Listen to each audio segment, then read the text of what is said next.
Mula sa batang may pangarap na maging artista hanggang sa pagiging Final 14 sa Starstruck, ang buhay ni Alvin Aragon ay puno ng ambisyon, pagsubok at personal na pagbabago. Ngunit higit sa kanyang karera sa showbiz, ang kanyang kwento ay umiikot sa pagiging asawa at ama, lalo na sa kanyang relasyon kay IZ Trazona. Ang kanilang buhay pamilya na batay sa pananampalataya at shared values ay hindi nakaligtas sa kritisismo ng publiko. Mula sa mga issue ng alleged controlling behavior, pagiging sobrang makajos, hanggang sa kontrobersya sa pagpapalaki ng mga anak at pananaw ni Alvin sa LGBTQ community, naging sentro siya ngayon ng masusing pagtutok at debate sa social media. The Philippine Showbiz List presents Sino si Alvin Aragon, ang asawa ni IZ Trazona? Bata pa lamang ay malinaw na kay Alvin ang kanyang pangarap, gusto niya maging artista. Patuloy siya nag-audition sa iba't ibang proyekto hanggang sa mapabilang siya sa isang modeling competition na tinatawag na Elite Circle of 10. Nanalo siya rito at dito rin nagsimulang lumawak ang kanyang network. Noong 2003, nag-audition siya sa Artista Search ng GMA Network para sa unang season ng Starstruck. Ngunit siya ang naging unang contestant na na-eliminate na nagdulot sa kanya ng matinding lungkot at pagkalito kung ano ang susunod niyang hakbang sa buhay. Ayon kay Alvin, labis ang kanyang pagkadismaya nang siya ang unang matanggal sa kompetisyon. Dahil sa kagustuhang makahanap muli ng oportunidad, personal niyang nilapitan si Kuya Germs upang humingi ng pagkakataong makasama man lamang sa programang Walang Tulugan. Gayunpaman, hindi rin siya nabigyan ng slot sa nasabing palabas. Nagbago ang kanyang kapalaran na magpa siya ang starstruck na ibalik ang bitong na-eliminate na contestants na nagbigay sa kanya ng panibagong pagkakataon upang ipakita ang kanyang kakayahan. Umabot siya sa final judgment at kalaunan ay nabigyan ng 5-year contract sa GMA na kalaunan ay na-renew. Mula 2003 hanggang 2015, bahagi siya ng network. Nagsimula siya sa pelikula noong 2013 sa biographical drama na Pedro Calungsod, Batang Martir, kung saan ginampanan niya ang karakter ni Ignacio. Sa loob ng panahong ito, nagkaroon si Alvin ng mahabang pahinga, ngunit hindi naging tuloy-tuloy ang kanyang visibility sa showbiz. Nagkaroon si Alvin ng mahabang pahinga, humigit kumulang 7 na taon na hindi siya gaanong aktibo sa mainstream projects. Unti-unting nabawasan ang kanyang exposure hanggang sa tuluyang huminto muna siya sa pag-aartista. Aminado si Alvin na dumating din ang panahon na nagbago ang takbo ng kanyang karera sa showbiz dahil sa ilang maling desisyon sa buhay. Ayon kay Alvin, ang kanyang paghinto sa showbiz ay may kaugnayan sa kanyang spiritual journey. Noong 2009, habang nasa showbiz pa, nagsimula niya mas maintindihan ang pagmamahal ng Diyos at naging seryoso siya sa kanyang pagiging Kristiyano. Inamin niyang dati ay matigas ang ulo, mayabang at ma-pride at may masamang ugali. Araw-araw siya nagbabasa ng Biblia at doon niya nakilala ang Panginoon, hindi lamang bilang loving God, kundi bilang God of Justice. Simula 2013, sunod-sunod din nawala ang kanyang mga proyekto. Hindi niya maintindihan noon kung bakit tila tumigil ang daloy ng kanyang career. Dahil wala siyang regular na proyekto at wala rin siyang natapos na pag-aaral na maaari niyang sandigan sa ibang propesyon, kinailangan niyang maghanap ng paraan upang kumita. Ayon kay Alvin, nagnegosyo siya kung saan naglalako ng brand new at second-hand na damit na binibili niya sa Taytay. Taong 2024 nang tuluyang bumalik si Alvin sa showbiz. Isaan niya itong hindi malilimutang yugto sa kanyang buhay. Sa pagkakataong ito, iba na ang kanyang pananaw. Ayon kay Alvin, isang matinding pangyayari ang nagtulak sa kanya upang tuluyang bumalik ay nang nahatak ang motor na kanyang hinuhulugan. Masakit ito para sa kanya, lalo na bilang provider ng pamilya.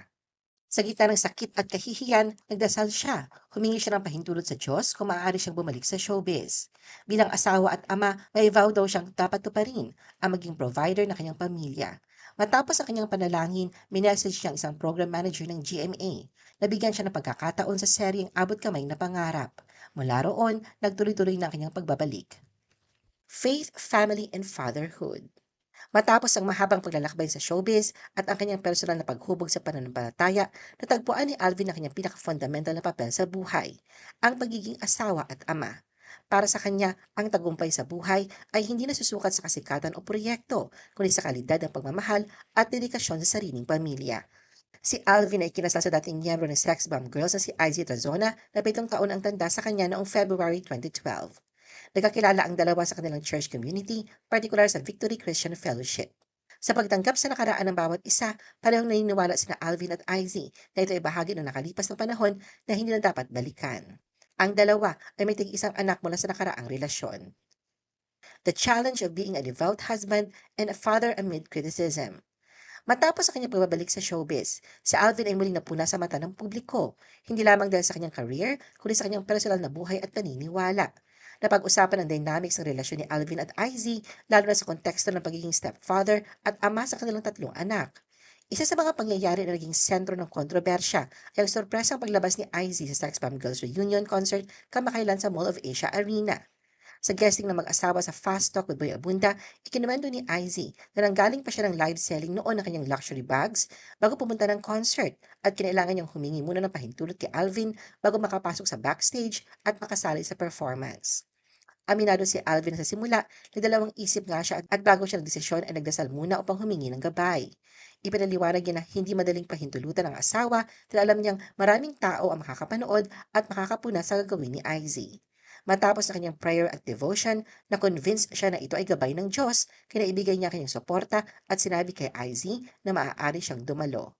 Bagamat emosyonal at puno ng nostalgia para kay Izzy, maraming netizens ang nagsabing ang pangyayari ay nagpapakita ng controlling behavior dahil kailangan pa magpaalam si Izzy kay Alvin bago makasali sa concert. Kaugnay ng mga akusasyong binabato sa kanya, sa isang interview ng February 13 sa DZAR Radio, nilinaw ni Alvin na wala siyang kinalaman sa pag-alis ni Izzy sa grupo. Sinabi niya na ang desisyon ni Izzy ay bunga ng gabay ng Diyos at na kanyang sariling pananampalataya.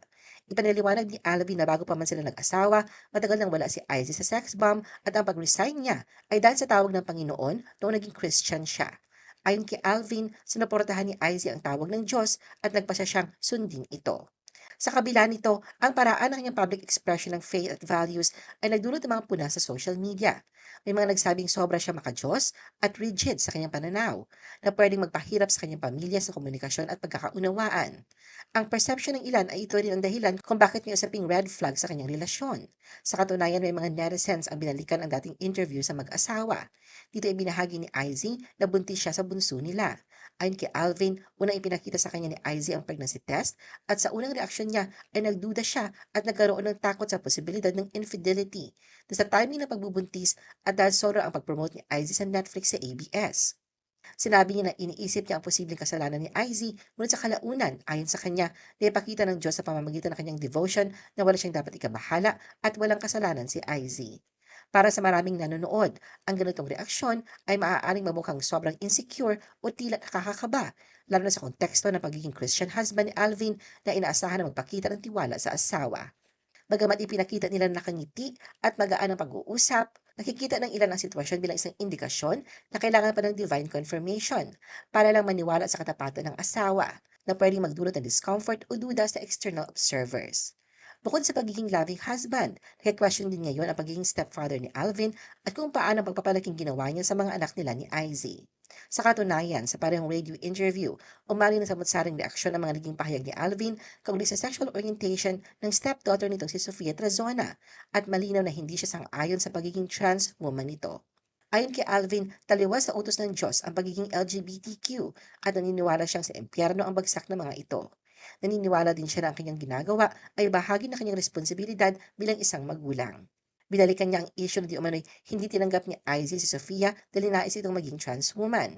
Sa kabila ng matitinding pahayag ni Alvin, nananatili naman ang komunikasyon sa pagitan ni Izzy at Sofia bagamat hindi sila nagkikita ng personal. Sa katunayan, nag-post pa si Izzy ng mensahe ni Sofia para sa kanya. Katulad ng inaasahan, marami na naman ang nag-react sa mga sinabi ni Alvin lalo na sa laban sa LGBTQ community. Ano ang masasabi mo sa video na ito? Mag-like o mag-react at huwag mahiyang mag-comment. For our YouTube viewers, huwag kalimutan mag-subscribe at i-hit ang notification button. At para sa aming Facebook viewers, mag-like at follow sa aming Facebook page para updated ka sa mga showbiz chika. Thanks for watching!